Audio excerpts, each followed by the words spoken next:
This is because export of commodities will primarily increase foreign currency earnings, and this will in turn revalue the local currency. It also has the tendency to create jobs, wealth, enhance living standards, and automatically contribute to the nation's gross domestic products, GDP. Here in our country, the Nigeria Export Promotion Council, NEPC, is saddled with the responsibilities of facilitating and fast-tracking the export drive of the nation. On this special edition of Export Exposé, we have the privilege to feature the Executive Director and Chief Executive Officer of the Nigerian Export Promotion Council, Dr. Ezra Yakusak, who will be taking a look at the general overview of the reforms, structure, and innovations of the export sector in Nigeria. That will be immediately after the business news. We'll be right back. Speaking on the theme, Export for Survival, exploring Nigeria's new gateway to generating foreign direct investment and engendering economic growth, Executive Director and Chief Executive Officer of the Nigerian Export Promotion Council, Dr. Ezra Yakusak, acknowledged that the Council's commitment to repositioning the economic base of the country from an oil-dependent to a non-export-oriented one is contained in its mandate. The Executive Director explained that these efforts are yielding positive results, recording $4.820 billion in revenue for year 2022, which represents 39.91% over the amount recorded in 2021 export value. He added that it is the highest value obtained since the establishment of the NEPC, and that it is expected to change the economic trajectory of the country in export base, technological knowledge, skills acquisition, and wealth creation, improve the manufacturing services sector, as well as reducing unemployment. On his part, Chairman, Commerce and Industry Correspondents Association of Nigeria, Mr. Ifeanyi Onuba, noted that expanding the country's non-oil export has remained a matter of strategic economic importance, requiring continual intervention. Ile Emeje, ASO Television News. In case you just joined us, you are on to the Business and Economy Live featuring Export Exposé. Our guest, as I mentioned earlier, is the Executive Director and Chief Executive Officer of the Nigerian Export Promotion Council, NEPC, Dr. Ezra Yakusak. Sir, you are welcome to the program, and happy Easter to you and all our Christian faithful. Thank you for having me, and I want to take this opportunity of saying happy Easter to also Radio and TV, and also to all the Christian faithfuls in Nigeria. Thank you. All right, thank you, sir. Okay, please, can you tell us the general overview of the economy vis-a-vis what the export sector was and what it is today? Okay, as you're all aware, the general overview of the Nigerian economy is we're gradually moving on. And well, it's not Uhuru yet, but we're trying our best. Before now, the economic sector, especially the non-oil export sector, was a little bit going down because of several factors, infrastructural deficiencies and several other factors. But I can tell you right now, there is an improvement, a lot of improvement in terms of performance.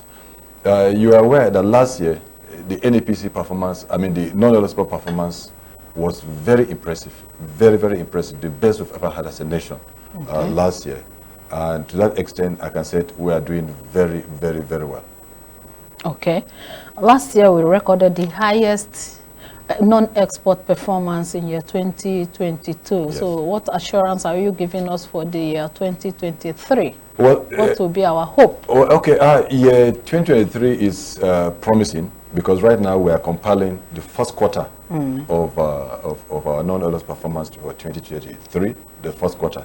But if I step back to year 2022, I can say, like you said, it was the first since Nigeria Export Promotion Council was established in 1976, because almost in all ramification, I can say we broke record, because we had about 214 different products, Nigerian traded products that were exported, a total of 214 2014, 1,172 exporters participated in that expo. 1,172 exporters participated, and of course we send our goods to about 122 countries all over the world. 122 countries imported our various products.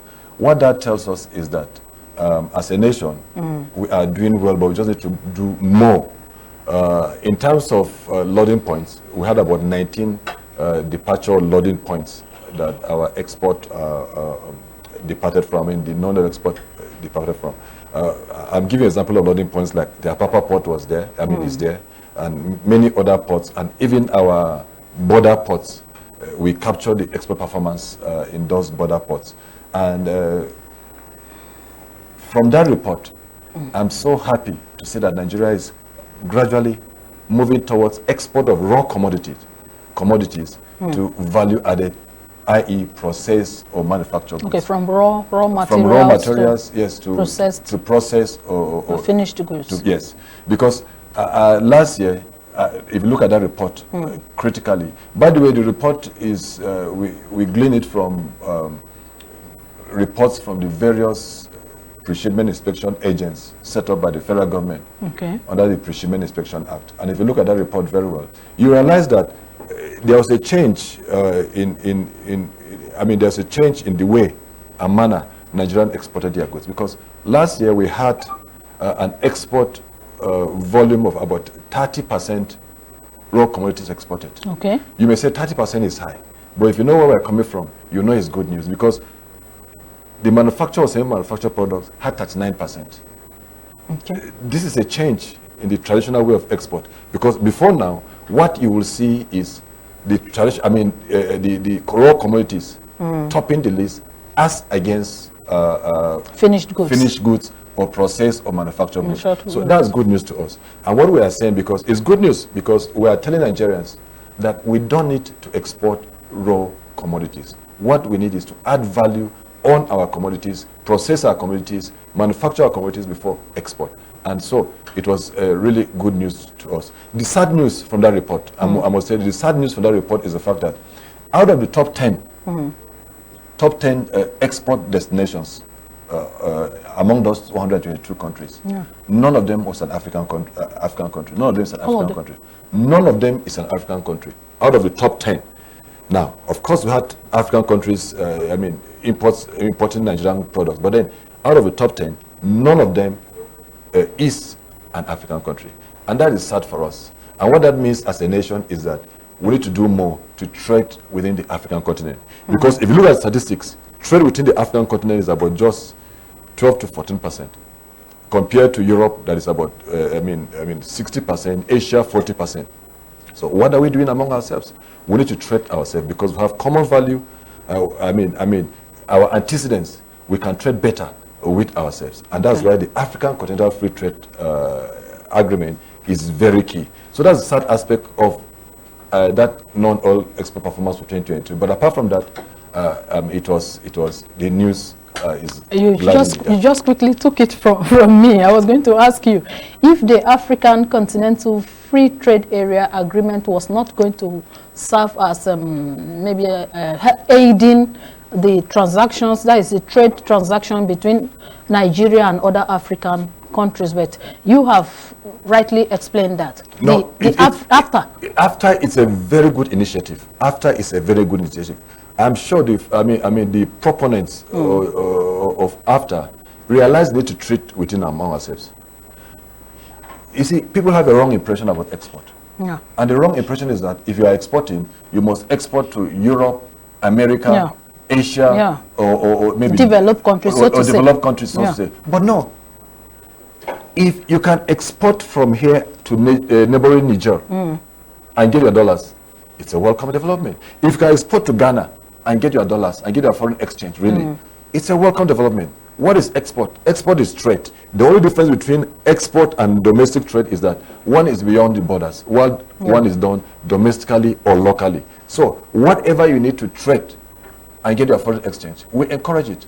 So I am calling on Nigerians that export is not about exporting to foreign, to developed countries. We can trade among ourselves. And that's the essence of the African Continental Free Trade Area. And with what is happening and with what I'm hearing, I'm sure if after take off smoothly, you'll be shocked to find out that Nigerian goods will be almost in every African country. Yes. Oh, that's good news. And again, a lot of people are of the opinion that Nigerian goods, before now, maybe Nigerian goods cannot compete with any other goods in any country of the world. How true is that? Well, that's the not new very, NEPC programs and reforms we have. That's not true at all. That one, there's no iota of truth at all in that. Nigerian goods can compete anywhere in the world. But you see, number one, we have what we call the comparative advantage. What we need now is the competitive advantage. Competitive advantage in the sense that, how do we package our goods? Packaging. Packaging is key. How do we package our goods? How do we process our goods? Do we have the various certifications required? If that is done, I am telling you, Nigerian goods will be one of the best. See, Nigerian is coming up everywhere, every now and then. Even in terms of services, in terms of our services, in terms of our Nollywood, our music, Nigerians are coming. Nigerian products, both of service and product, we are going places. Look at just a day or two ago, Israel Lesenya. He made us proud. That's a Nigerian. He made us proud. And to a large extent, we are talking about export of services. That is a service. So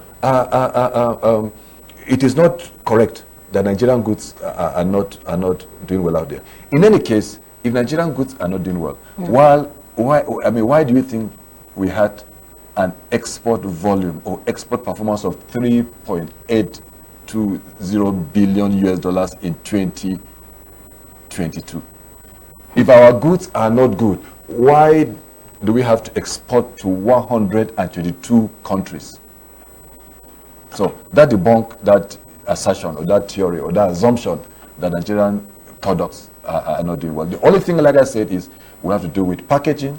I mean, we need to work a lot in packaging. Now that we need to work on value addition. Okay, now that we are talking about packaging and we are looking at the African Continental Free Trade Agreement and even to other developed countries, for you as the head of the affairs, what can you say about can you say that the packaging that we have at the moment is good enough to take a lion's share of the market at the international front and both also in some African countries, as you have mentioned? I'll be very frank with you. We need to improve on our packaging.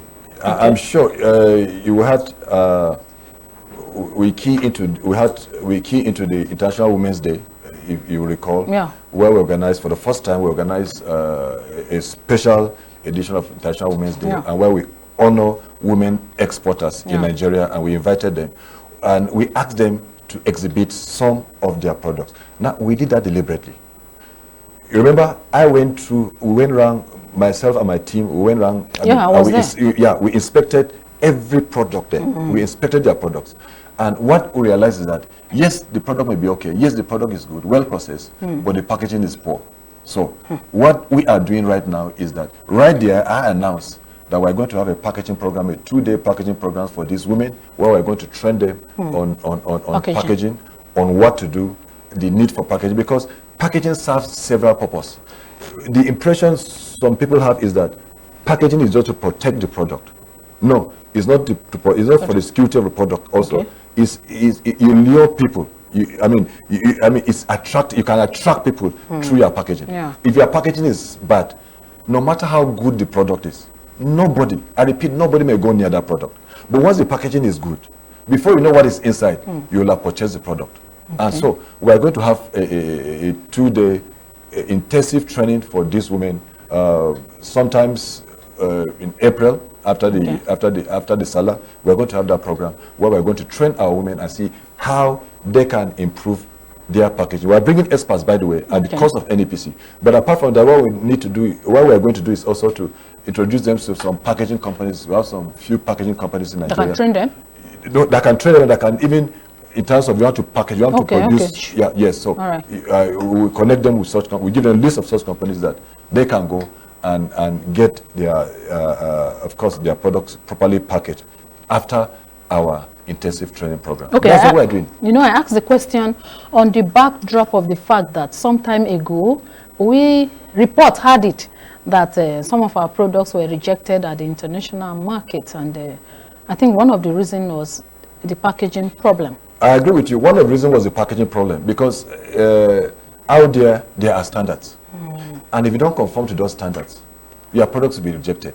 And it doesn't matter where it doesn't matter where you're coming from, whether you are from a developed country or the developing country or least developed or giant of Africa. See, international trade, they don't want to know, and there's no emotions about it. Okay. Are your products okay? Are they good? Are they acceptable? Do they have the required certifications? Are they up to standards? Are they well packaged? If the answer is yes, if you take yes, yes, yes, that is all. Your product are accepted, and they give you money for, value for your, for your money.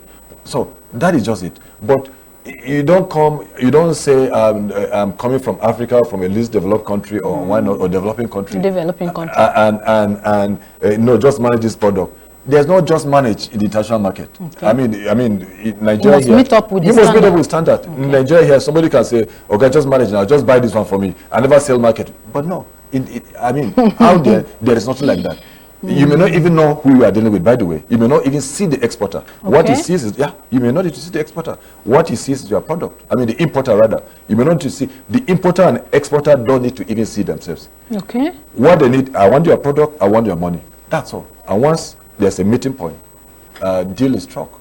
Okay. Let's looking at the Nigerian economy. The Nigerian economy is said to be shrinking, which is as a result of several factors, including gross reduction in farming activities, maybe due to the flooding activities and the rest of them, and the challenges in border closure and opening, and relocation of companies from Nigeria some time ago. How does this affect our export drive? Naturally, if there is low production, there will be low export. It's a very natural thing, because most of the items we export, either raw or processed, are basically based on inputs from various farms. If you look at the products, most majority of the products we export, either like processed or raw, they are mainly inputs for from export farms. And if there is a major disruption in farming activities, there will be a similar disruption in non-oil export. And so what we are saying is that there's need for us to scale up production. It's very key. We need to scale up production to meet local needs and to fit our export purposes. Okay. Yeah. All right. Looking at the NEPC, just like we said in our introduction, we said that the export promotion department in any country is very critical to the development of that country. Now, what can you say about the reforms that you have introduced on the NEPC's program in order to achieve government's drive for export promotion? Okay, there are so many reforms we've introduced, especially last year. So many things we introduced last year. And the essence is to improve non-oil export, because like I usually say, no matter what we do in Nigerian Export Promotion Council, if it doesn't translate to improve on our non-oil export, we're not doing anything. So one of the things we did was, when we came up, we just felt the need, because the export volume was not very encouraging. So what we did was to introduce what we call an export for survival campaign. Yeah. And that campaign, like we said, export for survival, because we felt, meaning what we meant is that what that means is that is that you need to export as a nation to survive. And as of the time we launched that campaign, Naira, remember, was just going down the drain as against dollar. You remember? Yeah. One day you wake up, it's 700. I think there's a point, the peak was about 800 or 800. It went to 1,050 Naira to the dollar. So 800, it was going, 900, it was going, and it was click. No, we said no. This is a survival, we're entering a survival mode. We need to survive as a nation. And the only thing to do is to launch this massive campaign for Nigerians to realize that we need to export to survive, so that we can generate employment, and we can also get that foreign exchange. So one of the key things we introduced was Export for Survival campaign. And we've taken that campaign in various media houses, and of course, to get Nigerians on the streets, we embark also export survival work. We did that in Abuja twice or so, And we also went to the streets in Lagos, where we had that campaign in November last year, November 2022. We had that campaign. So these are one of the strategy we adopted to create awareness. It's actually a crying call for Nigerians to come together and export as a means to save our nation economically. And the other things we did was to open up what we call the export trade houses. It has never been done. We opened about 3 export houses, trade houses in Egypt, Cairo, Lome, that's Togo, and Nairobi, Kenya. The export trade houses are avenue where Nigerian products first will be displayed. We also have warehouses there where we connect our exporters to those trade houses where our goods can go there and be stored, or there are storage facilities, and there's a display center where people, the host country, they can come, look at the products, and appreciate the products, appreciate the packaging, and make orders. Export orders. So we have those export trade houses in Kenya, like I said, Togo, and Cairo, Egypt.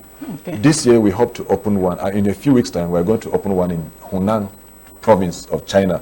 As a matter of fact, in the next 1 or 2 weeks, we're going to China to open up another export trade house in Hunan province in China. The essence is to ensure the visibility of Nigerian goods and to improve the marketability of Nigerian products outside the shore of Nigeria. And what we're doing is we're targeting, is very deliberate, the markets or the countries where we set up those trade houses. We target them. For example, if you look at Kenya, is very key to, around that region is very key to in East Africa, and of course Northern Africa. We have Egypt, and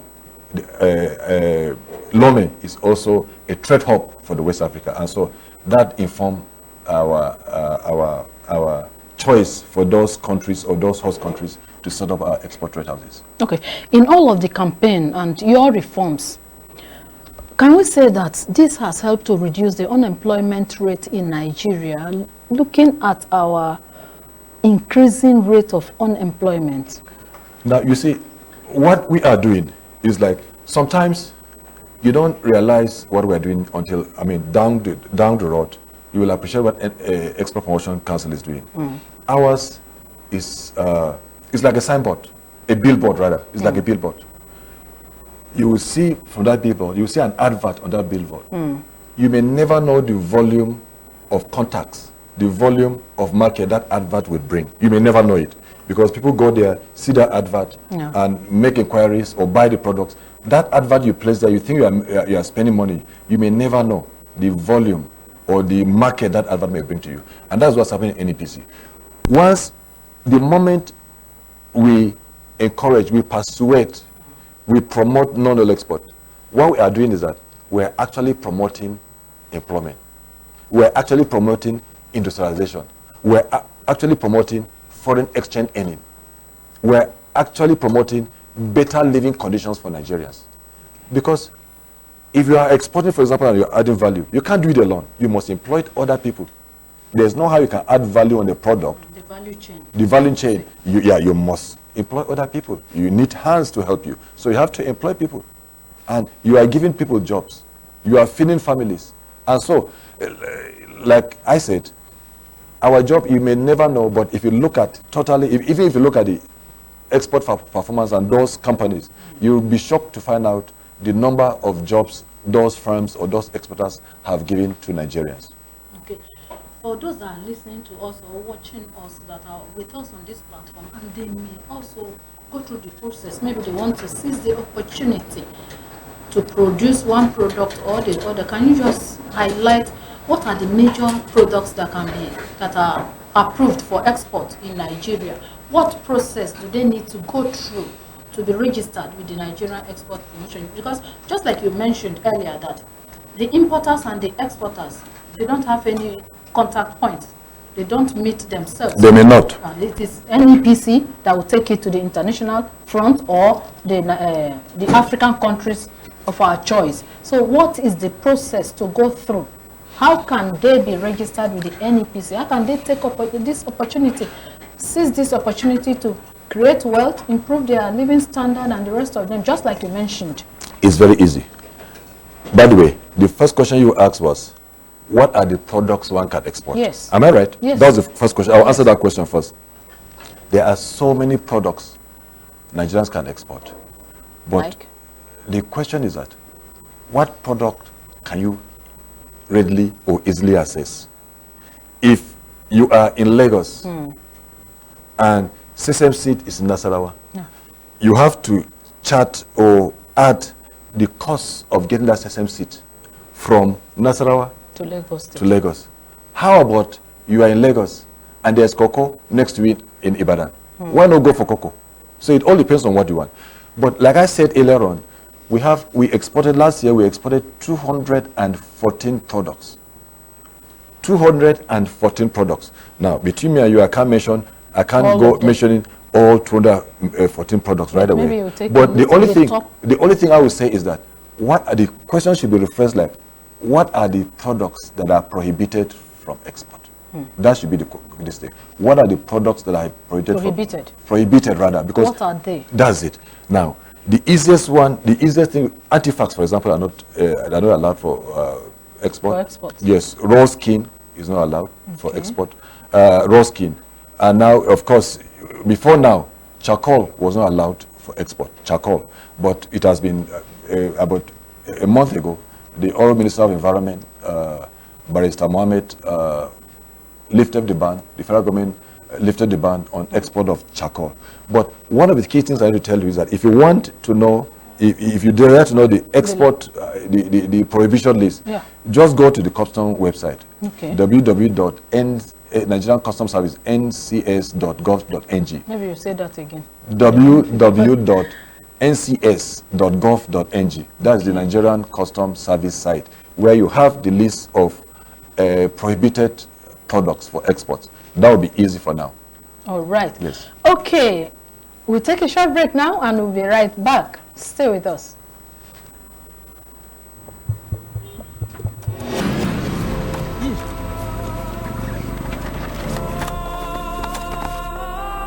Sir, can you please give us the permission to search you? You can go. Is this a movie? If it happen.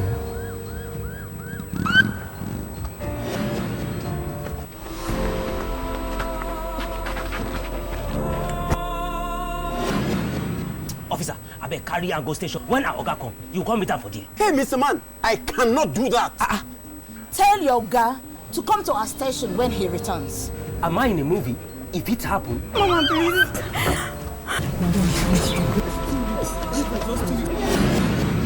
Mama, please. Thank God you're here. Do the needful. Mama, please, just 3 weeks Madam, now. why did you invite us to come help chase your tenants now? This is a civil matter now. Is this a movie? If it happen, If we follow The new police law.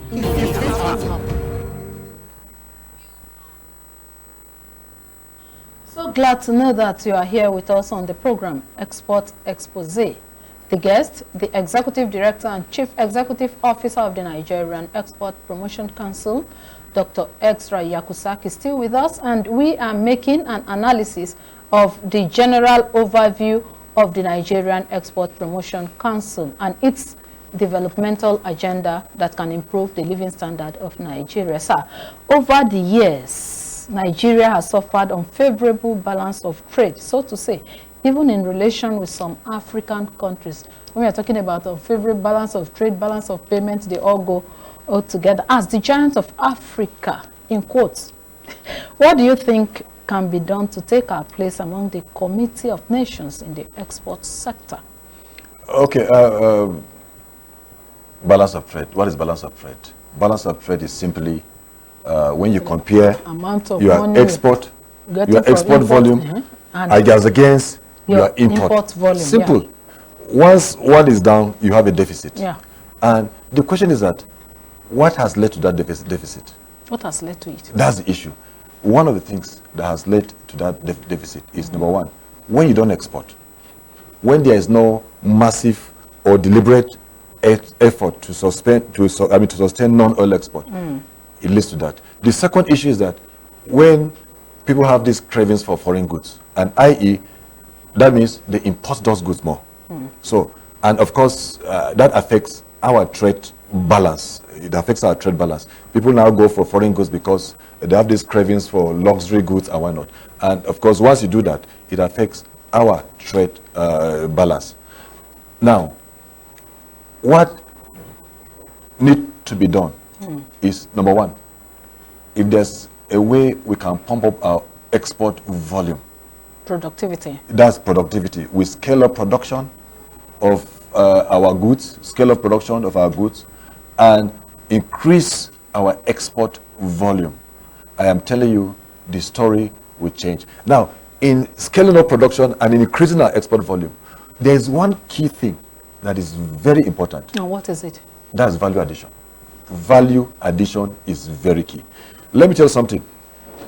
You may be exporting volumes and volumes and volume of goods. Yeah. If you don't add value, it's like you are even wasting your time. What happens is, with that massive volume you are exporting, you will end up exporting jobs to other countries when you don't add value. Yeah. I'll give you an example. On the average, annually, sesame seed, cocoa, and cashew, about 770,000 metric tons are exported annually. On the average, annually 770,000.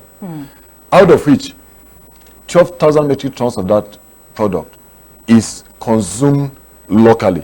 What that means is that we export about 758,000 metric tons. Out of that 758,000 metric tons, only 16% is processed. Only 16% is processed. The implication is that we end up exporting about 34 or there about 34% of raw commodities. And once you do that, it's like you are exporting almost everything you have, I mean, in terms of jobs. And for cocoa, for example, you'll be shocked to find out that the entire cocoa value chain, it's a market of about 130 billion US dollars. Wow. 130 billion US dollars for chocolate, I mean, not cocoa, chocolate, 130 billion US dollars.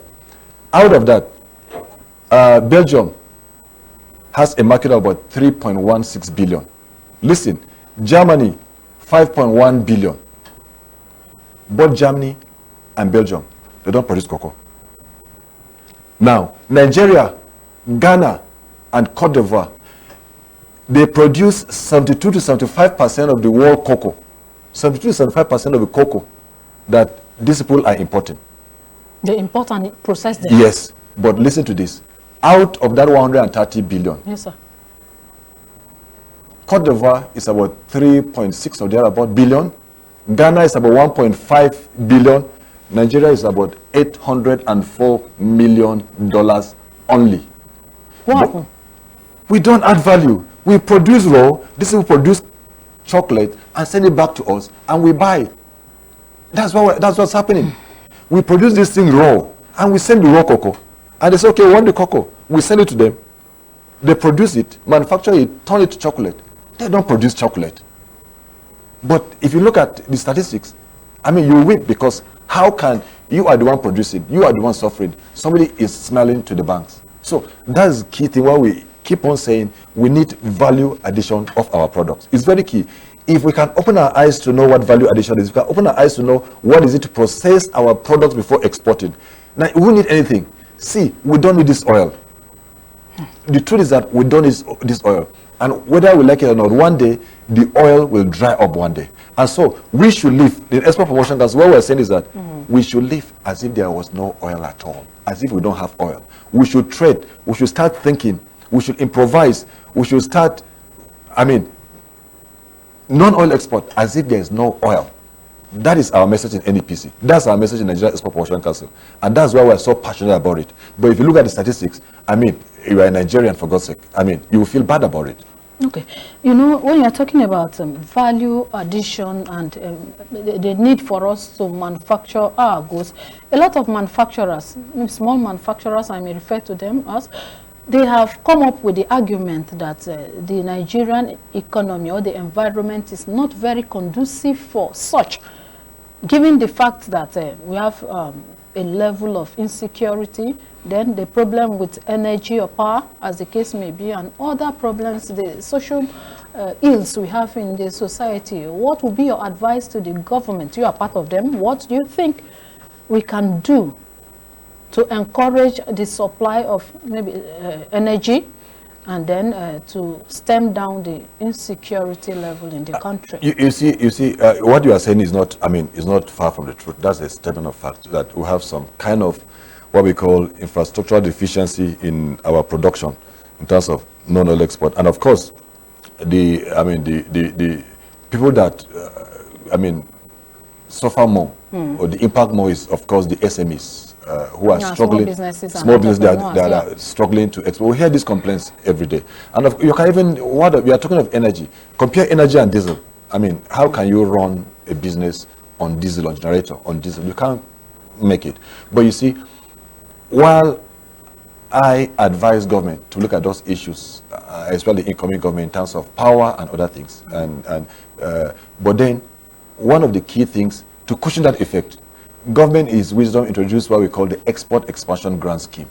That export expansion, it's just an incentive scheme being administered by the Nigeria Export Promotion Council in such a way that once you export your products and you repatriate your proceeds, you will be given up to 15% of the value of your export. Value of your up to 15%. Now the up to 15% depending on the value you added on your product. If you don't add value, you may get as well maybe 5%, which is the baseline. But then definitely there's an incentive. There's an incentive. And the idea or the essence or the rationale behind that incentive was to cushion the effect of most of these infrastructural deficiencies like power, like roads, like insecurity, and many other things. So this is what government has introduced. And I'm aware that there's one or two other schemes or incentives that government give just to cushion the effect to understand that yes, you are operating under a harsh environment, but you need to be assisted in one way or the other. Okay. Let's take a look again backward on your performance for year 2022. You said that the Export Council has generated about $4.8 billion US. Yes, please. For last year, that's year 2022. How about challenges like any other organization? Can you tell us you don't have any challenges, or you have some challenges, and how have you been able to manage your challenges? Yeah, we have. There's no organization that will not have challenges. I won't be honest with you if we don't have challenges. We have several challenges, and of course, one of those challenges is fund, because if you want to work, you need funds to work, and without funds, you can't do anything. Like I said earlier on, the job of export promotion is about publicity, it's about programs, it's about advocacy, and it's about trying to see how you can, organize what we call buyer-seller meet, even abroad, organizing trade fairs, and when trade missions, exhibitions, solo exhibitions, and whatnot. And it has to do with money. If you don't have the money to prosecute those programs, you run into problems. Like last year, you were aware that we organized for the first time, we organized a solo exhibition in Gambia. It has never been done. Yeah, a solo exhibition in Gambia where we took about 40 exporters from Nigeria. We took them to Gambia. And what we did was we initiated, we introduced something else that drew the Gambians to the Nigerian side. And that was bringing in our Nollywood on board, Nollywood actors on board. We took some of our Nollywood stars there, and we also took a popular Nigerian musician who performed freely at the expense of NEPC, of course. Performed freely at the expense of NEPC, and right there in Gambia. The essence is, if we go there, we are not only selling our products, we are selling our name, we are laundering our image. We are telling them that, see, this is the giant of Africa. So we go there, we just go out there and make sure that Nigeria has arrived. And if you don't do that, nobody will do that for us. We have to go out there and prove to them that yes, we're actually the giant of Africa. So these are some of the things we need funds for. And without funds, I am telling you, there is nothing you can do. Okay. As we close the program, what is your advice to the Nigerian youth in respect of taking advantage of this sector to better their lives? By the way, Nigerian youths, what I advise them to join our export trend, because right now we are planning a program called Youth for Export. Youth for Export. It's interesting, I'm announcing this for the first time in ASO TV. I'm going to ask you, Youth for Export, what is it? Youth for Export. Okay. And the essence of that program is to target basically at our youths. We train them. After training them, we introduce them to non-oil export. After training them, we can see how we will transfer them to some existing exporters who will mentor them, who will handhold them on what to do in terms of the practical sides of export. And so the program is called Youth for Export. We are working with other private sector organizations and other government agencies to see how those youths, if possible, they can be financed in their because you don't expect, I mean, most of the youths now, some of them are coming out from school. I mean, the capital, the initial capital for takeoff may not be there. So these are some of the things we are doing, Youth for Export. Okay, because when you hear youth for export, the first thing that comes to mind is you want to export all our youth to other countries of the world? We're trying to introduce them to non-oil export. Okay. In your last word, what package do you have for us as media personnel or media people that are working in the media? What the package won't be left out of the whole reforms and programs of the NEPC? Yes, what the first thing is, number one, the media has been doing very well in this our non-oil, I mean our Export for Zara campaign, and I commend you. Most of the media, they've been there. Anytime we call you, you've been there, especially ASO Radio too.